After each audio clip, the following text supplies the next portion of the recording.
Greetings. I'm Dave Cohen, Director of the Wellesley DPW. On behalf of the Board of Public Works, I'm pleased to present the FY23 Water and Sewer Enterprise Fund budget requests. Before getting into the budget presentation, I'd like to give a brief update on the Pfas contamination issue that emerged over the past year, and as you'll see, will have a significant impact on our water budget and your water rates going forward. As you may recall, Pfas stands for per- and polyfluoroalkyl substances. These are a class of human-made compounds that don't break down easily. Due to increasing evidence of health concerns, the DEP enacted drinking water regulations for 6 Pfas compounds in September 2020. In Wellesley, we were required to start sampling for Pfas 6 in April 2021, and at that time, we found that the Morses Pond treatment plant wells exceeded the maximum contaminant level, or MCL, of 20 parts per trillion. We shut off the Morses Pond treatment plant at that time and have been using more MWRA water since then to make up the difference. Typically, the Morses Pond wells provide 30 to 40% of our water, or about 1 to 1.5 million gallons per day. The MWRA water that we buy costs about $2,500 more per million gallons than our own locally produced water. Our other 2 treatment plants continue to be tested monthly and remain in compliance below the MCL. To help ensure adequate water supplies last year, we enacted mandatory outdoor watering restrictions. We then engaged a consultant to develop treatment alternatives with the hopes of getting Morses Pond back online as soon as possible. We proposed and town meeting approved an interim treatment solution last fall. We subsequently received $1.5 million in ARPA funding, plus an additional $150,000 in DEP grant funding. Construction of the interim system is underway, and we expect completion in early May. Additional conservation will be needed again this year, but that alone won't be enough to meet current and future demands. We're currently developing and evaluating alternatives, including a permanent treatment solution and a second connection to the MWRA. Both alternatives will cost millions of dollars and will take time to design and construct. In the meantime, we'll continue to purchase additional MWRA water and promote conservation throughout the year to reduce overall demand. Our planning efforts will continue to engage the public and our town partners, including the health department, and we expect to have a recommended course of action for consideration at the fall special town meeting.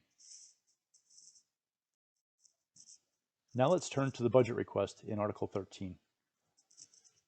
For those of you who are new to town meeting, an enterprise fund provides a service to the community and charges the users of that service through its rates. The enterprise receives its funding solely from the fees that it charges, not from the tax revenues of the town. Water and sewer are separate funds and separate town meeting warrant articles, so I'll present them here as separate budgets. The Water Enterprise Fund receives its revenues from the rates we charge for water. The budget is based on a break-even cash flow projection of the water to be used during a moderate water usage year. We then modify our rates as needed to meet our annual operating needs and actual weather conditions, for example, a hot, dry summer versus a cold, wet summer. A recent review of both funds shows that they compare favorably with our peer communities. Here you see a comparison of the cost of water and sewer for a household that uses 120 CCFs, or 100 cubic feet of water, which equates to 12,000 cubic feet of water per year. The combined average residential bill for both water and sewer is the lowest when compared with our surrounding communities. While we're pleased with this comparison, unfortunately, this will likely not be the case in FY23, as we're projecting a substantial rate increase due to PFAS at the Morses Pond wells and the subsequent need to use more MWRA water. This is our proposed water budget for fiscal year 23 compared to the current year. The total budget, including non-operating expenses and contingencies, is about $11.6 million, or 17.4% more than the previous year, primarily due to increases in MWRA water purchases, additional capital investments, and contingencies. Personal services are expected to increase by 3%, primarily due to contractual increases for union personnel and expected pay increases for Group 40 and management pay plan staff. It's important to note that our water and sewer personnel act as one division and are cross-trained to meet the ongoing needs for both water and sewer. Expenses are increasing 20.9%, primarily due to an increase in MWRA costs.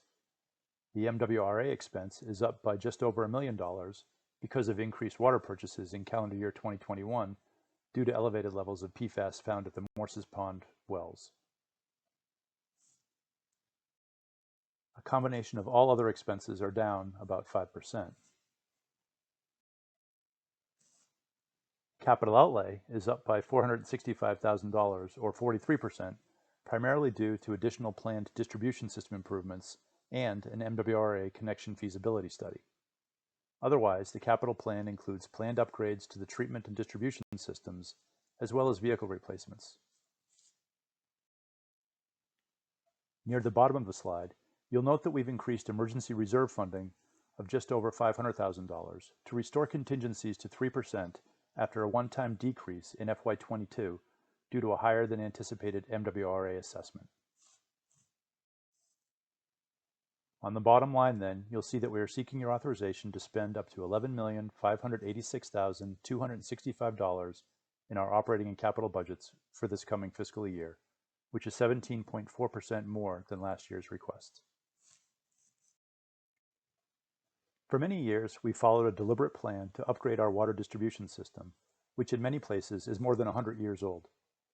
This includes a comprehensive plan to replace or reline pipe segments, upgrade hydrants, and loop dead-end sections throughout the town.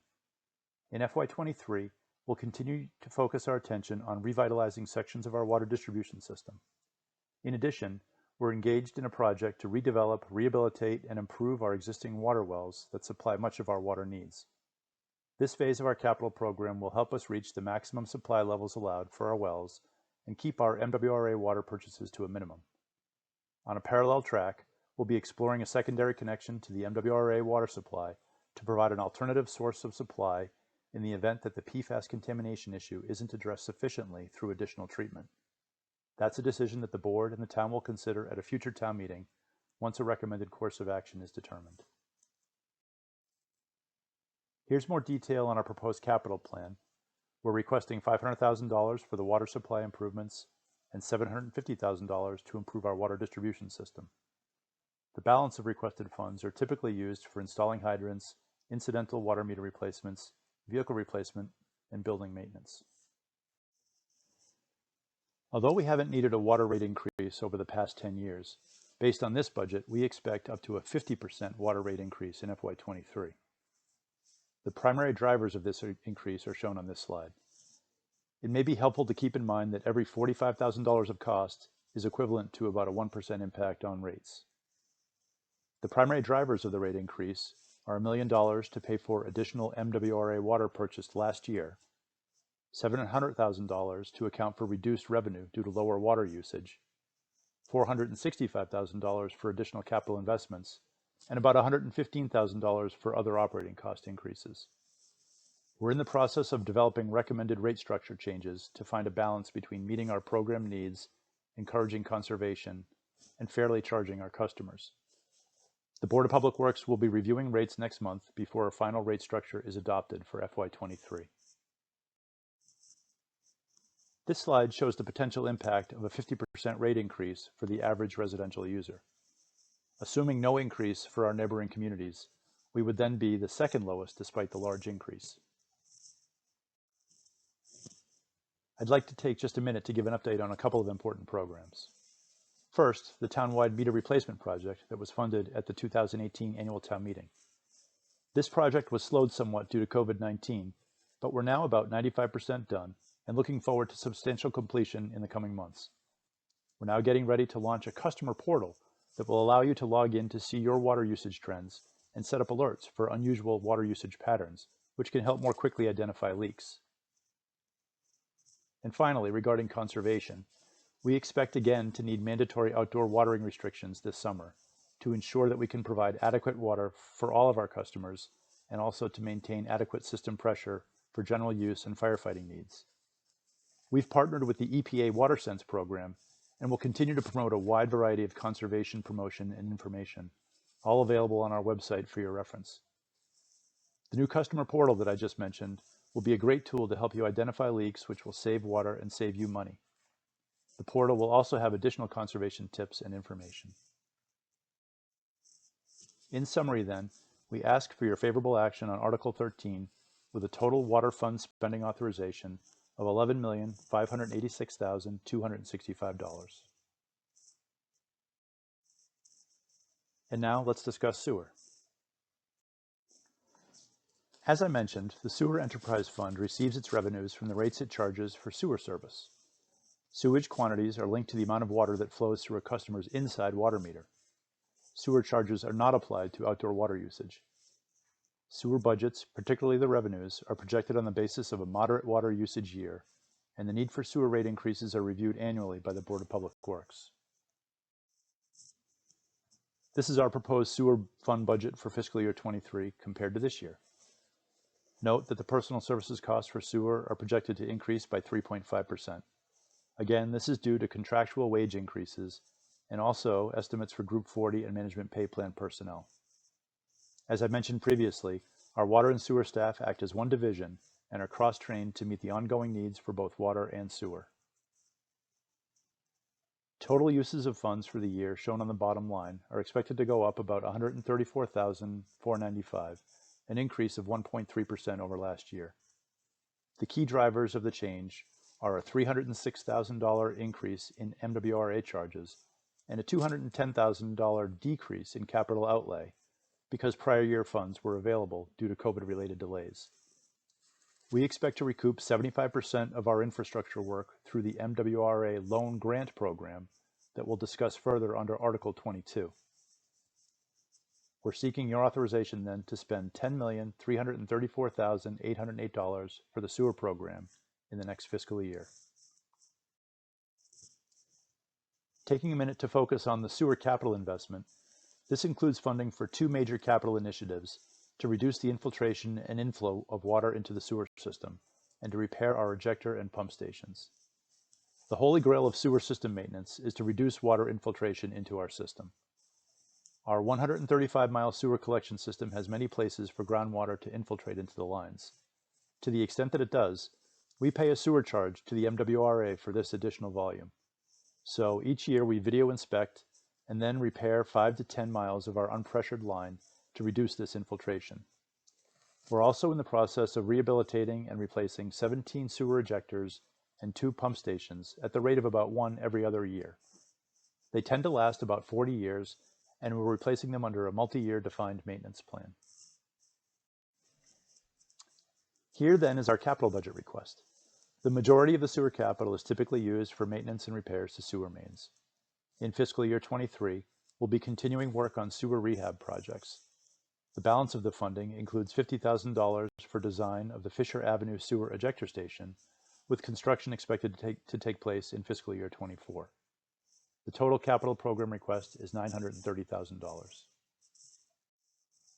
We project that this budget will require up to a 4% sewer rate increase in FY23. In summary then, we ask for your favorable action on Article 14 with a total sewer fund spending authorization of $10,334,808.